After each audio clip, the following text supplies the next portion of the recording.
तो hello everyone, कैसे हैं आप सभी। आ चुके हैं एक और नई वीडियो के साथ में वापस। और आज की वीडियो हम क्लास 6 का चैप्टर 4 जिसका नाम है गिल्लू का एक्सप्लेनेशन करेंगे और आज की कहानी को पढ़ेंगे और समझेंगे। गिल्लू एक बहुत ही प्यारी गिलहरी का नाम है जिसके बारे में लेखिका ने वर्णन किया है। समय को ना गवाते हुए हम वीडियो को शुरू करते हैं। अगर आप चैनल पर नए हैं तो चैनल को सब्सक्राइब करें, वीडियो को लाइक और शेयर करना बिल्कुल ना भूलें। अगर आपने कोई जीव जंतु पाला है तो उसका नाम क्या है हमें कमेंट में लिखकर जरूर बताएं। तो चलिए कहानी को शुरू करते हैं। एक दिन मेरी नज़र बरामदे में गिलहरी के एक छोटे से बच्चे पर पड़ी जो शायद घोंसले से गिर गया होगा, जिसे दो कौवे मिलकर अपना शिकार बनाने की तैयारी में थे। वह निश्चेष्ट सा अर्थात बेहोश सा गमले से चिपटा पड़ा था। सभी ने कहा कौवे की चोंच का घाव लगने के बाद ये बच नहीं सकता, अतः इसे ऐसे ही रहने दिया जाए। परंतु मन नहीं माना। मैं उसे हौले से उठाकर अपने कमरे में ले आई। तो कौवों ने चोंच मार मार कर गिलहरी के बच्चे को घायल कर दिया था। तो सबने कहा ये नहीं बचेगा, लेकिन लेखिका उसको उठाकर अपने कमरे में ले आई और रुई से रक्त अर्थात खून को पोंछकर उसकी मरहम पट्टी की। कई घंटों तक लगातार उपचार अर्थात इलाज करने के उपरांत अर्थात पश्चात में उसके मुंह में एक बूंद पानी टपकाया जा सका। तीसरे दिन वह इतना अच्छा और आश्वस्त हो गया, मतलब स्वस्थ हो गया, उसे लेखिका पर विश्वास हो गया कि वह अपने नन्हे पंजों से लेखिका की उंगली को पकड़कर नीले कांच की मोतियों जैसी आंखों से इधर उधर देखने लगा। 3-4 महीने में उसके स्निग्ध रोएं, झब्बेदार पूंछ और चंचल चमकीली आंखें सबको विस्मित अर्थात हैरान करने लगी। हम उसे गिल्लू कहकर बुलाने लगे। जो गिलहरी का बच्चा उन्हें मिला था, लेखिका ने उसका नाम गिल्लू रख दिया। मैंने फूल रखने की एक हल्की सी डलिया में रुई बिछाकर उसे तार से खिड़की पर लटका दिया। लेखिका ने गिल्लू को रहने के लिए जो फूलों की डलिया थी उसको स्थान दिया और वही डलिया 2 वर्ष तक गिल्लू के रहने का स्थान रहा। वह स्वयं हिलाकर अपने घर में झूला झूलता और अपनी कांच के मनकोसी आंखों से कमरे के भीतर खिड़की से बाहर ना जाने क्या क्या देखता और समझता रहता। उसकी समझदारी का कार्यकलाप जो समझदारी थी उसके कार्यकलाप देखकर लोगों को उस पर आश्चर्य होता था। लेखिका जब लिखने बैठती तो उनका ध्यान आकर्षित करने के लिए वह लेखिका के पैर के पास आकर सर से पर्दे पर चढ़ जाता था। जो गिलहरी का बच्चा था, लेखिका जब लिखने बैठती थी तो वो उनके पैरों तक आता और फिर सर से पर्दे पर चढ़ जाता था और फिर तेजी से उतरता।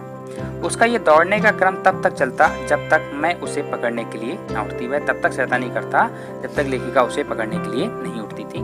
कभी मैं गिल्लू को पकड़कर एक लंबे लिफाफे में इस प्रकार रख देती कि उसके अगले दोनों पंजे और सिर के अतिरिक्त सिर के अलावा सारा लघुगात कहते हैं छोटे से शरीर को लिफाफे के भीतर बंद रहता। भूख लगने पर वह चिक चिक करके मानो मुझे सूचना देता और काजू या बिस्कुट मिल जाने पर उसी स्थिति में लिफाफे से बाहर वाले पंजों से उस काजू या बिस्कुट को उतरकर खाता रहता था। फिर गिल्लू के जीवन का प्रथम अर्थात पहला बसंत आया। नीम चमेली की गंध अर्थात खुशबू लेखिका के कमरे में हौले हौले से आने लगी। बाहर की गिलहरियां खिड़की की जाली के पास आकर चिक चिक करके न जाने क्या कहने लगी। गिल्लू को जाली के पास बैठकर अपनेपन से बाहर जाते हुए देखकर लेखिका को लगता था कि इसे मुक्त अर्थात आजाद करना आवश्यक है। यदि आपने भी कोई जीव जंतु पाला है तो हमें कमेंट में लिखकर जरूर बताइए कि क्या वह भी गिल्लू की तरह नटखटपन या शैतानियां करता है। तो चलिए आगे बढ़ते हैं। फिर लेखिका ने कीले निकालकर जाली का एक कोना खोल दिया और इसी रास्ते से गिल्लू ने बाहर जाने पर सचमुच ही मुक्ति अर्थात आजादी की सांस ली। इतने छोटे से जीव को घर में पले कुत्ते बिल्लियों से बचाना भी एक समस्या ही थी। मेरे कमरे अर्थात लेखिका के कमरे से बाहर जाने पर गिल्लू भी खिड़की की खुली जाली की रास्ते से बाहर चला जाता और दिन भर गिलहरियों के झुंड का नेता बना हर डाल पर उछलता कूदता रहता था। और ठीक 4 बजे वह खिड़की के भीतर अपने आप आकर झूले में झूलने लगता। आगे लेखिका कहती हैं कि वह उन्हें चौंकाने के लिए कभी फूलदान के फूलों में छिप जाता, कभी पर्दे की चुन्नट में और कभी सोनजूही की पत्तियों में छिप जाता था। लेखिका कहती हैं कि उनके पास बहुत से पशु पक्षी हैं और उनका उनसे लगाव भी कम नहीं है, परंतु उनमें से किसी की उनके साथ थाली में खाना खाने की हिम्मत नहीं हुई, ऐसा उन्हें याद है। गिल्लू इनमें अपवाद था अर्थात गिल्लू उन सबसे अलग था।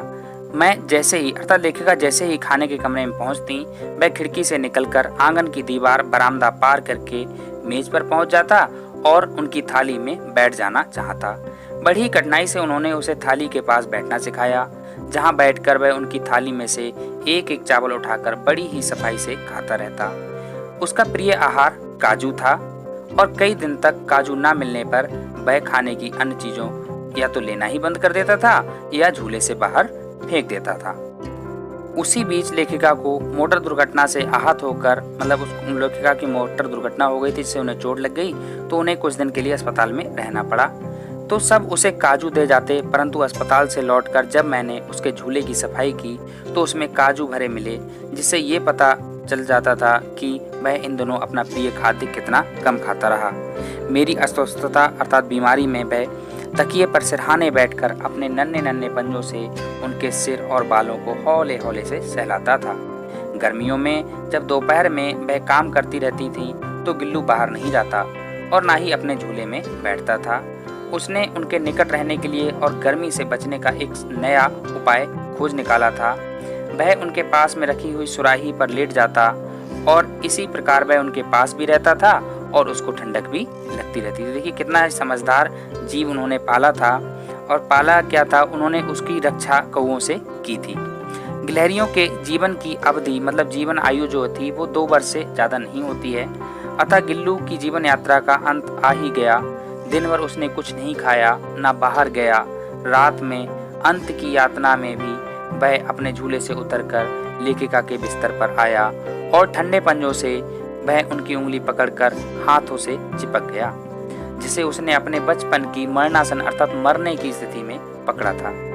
पंजे इतने ठंडे हो रहे थे कि लेखिका ने जाकर हीटर जलाया और उसे गर्मी देने की कोशिश की, परंतु सुबह की पहली किरण के छूते ही प्लेग स्पर्श अर्थात छूना किसी और जीवन में जागने के लिए गिल्लू सो गया और ऐसा सोया कि दोबारा नहीं उठा।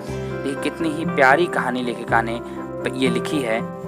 हम जो जीव जंतु पालते हैं उनकी मृत्यु के पश्चात हमें कितना दुख होता है ये तो हम सब भली भांति ही जानते हैं। तो गिल्लू की मृत्यु के पश्चात देखा क्या दुख होगा सभी जानते हैं। कहानी अच्छी लगी है तो इसे लाइक करें, दोस्तों में शेयर करें, कमेंट करें। चैनल पर नए हैं तो चैनल को सब्सक्राइब करना बिल्कुल ना भूलें।